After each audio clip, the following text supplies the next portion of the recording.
மகிழ்ச்சியாக இருப்பதற்கு மந்திரங்கள் தேவையில்லை. சில மறதிகள் போதுமானது. மகிழ்ச்சியாக இருக்க நமக்கு பெரிய பெரிய விஷயங்களோ, மாய மந்திரங்களோ தேவையில்லை என்பதை ஒரு கதை மூலமா பார்க்கலாம். வாங்க வீடியோக்குள்ள போகலாம். ஒரு சிறிய கிராமத்தில் அருண் என்றொரு இளைஞன் வசித்து வந்தான். அருண் மிகவும் திறமைசாலி. ஆனால் அவனுக்கு ஒரு பெரிய குறை இருந்தது. கடந்த காலத்தில் நடந்த எந்த ஒரு கெட்ட விஷயத்தையும் அவனால் மறக்கவே முடியாது. பள்ளி நாட்களில் ஒரு நண்பன் கிண்டல் செய்தது, தேர்வில் மதிப்பெண் குறைந்தது, விளையாட்டு போட்டியில் தோற்றது என எல்லாவற்றையும் மனதில் போட்டு அழித்துக் கொள்வான். இதனால் அவன் எப்போதும் ஒரு விதமான சோகத்துடனே காணப்பட்டான். அவன் முகத்தில் ஒரு புன்னகை கூட அரிதாகவே பூக்கும். அருணின் இந்த நிலைமையை பார்த்த பாட்டி அருணை அழைத்தார்.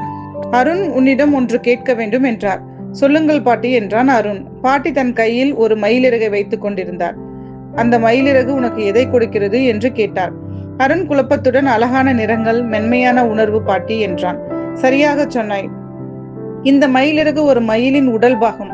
அந்த மயில் எத்தனையோ முறை சண்டையிட்டு இருக்கும், எத்தனையோ முறை காயப்பட்டிருக்கும். ஆனால் அது தன் இறகுகளை உதிர்த்துவிட்டு ஒரு புதிய இறகுகளை வளர்த்துக் கொள்கிறது.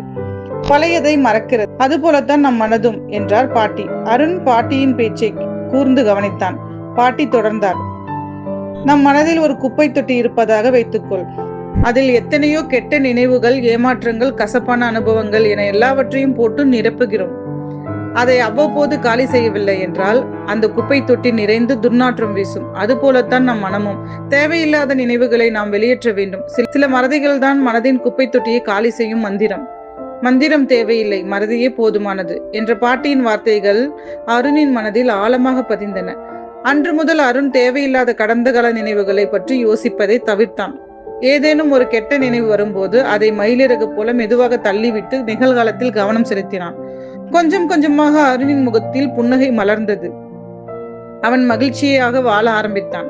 கடந்த காலங்களில் நடந்த விரும்பத்தகாத விஷயங்களை நம் மனதில் போட்டு வைத்துக் கொண்டால் அது நம்மை நிகழ்காலத்திலும் எதிர்காலத்திலும் வாழ விடாது. உதாரணமாக, யாராவது நம்மை காயப்படுத்தியிருக்கலாம் அல்லது ஒரு முக்கியமான வாய்ப்பை இழந்திருக்கலாம். இந்த நிகழ்வுகளை நாம் திரும்ப திரும்ப அசை போடும் போது அது நம் மனதில் ஒரு பாரமாக மாறி நம் மகிழ்ச்சியை பறித்து விடுகிறது. ஆனால் இந்த விஷயங்களை நாம் மறக்க கற்றுக்கொண்டால் அல்லது குறைந்தபட்சம் அவற்றை பற்றிய சிந்தனையை தவிர்த்து நிகழ்காலத்தில் கவனம் செலுத்தினால் வாழ்க்கை எவ்வளவு எளிதாகவும் மகிழ்ச்சியாகவும் மாறும் என்பதை நாம் உணரலாம். சில சமயங்களில் நாம் மறப்பது என்பது ஒரு விதமான வடிகட்டல். தேவையில்லாத, நன்மை பாதிக்கக்கூடிய விஷயங்களை அகற்றிவிட்டு நல்ல விஷயங்களுக்கு மட்டும் இடம் கொடுப்பது. இது ஒரு வகையான மனநல பயிற்சி போல. நாம் எப்படி உடலை ஆரோக்கியமாக வைத்துக்கொள்ள உடற்பயிற்சி செய்கிறோமோ அதே போல மனதை ஆரோக்கியமாக வைத்துக்கொள்ள தேவையில்லாத நினைவுகளை மறக்க பழக வேண்டும். இந்த வீடியோ உங்களுக்கு பிடிச்சிருந்தா லைக் பண்ணுங்க, ஷேர் பண்ணுங்க, சப்ஸ்கிரைப் பண்ணுங்க. நன்றி, வணக்கம்.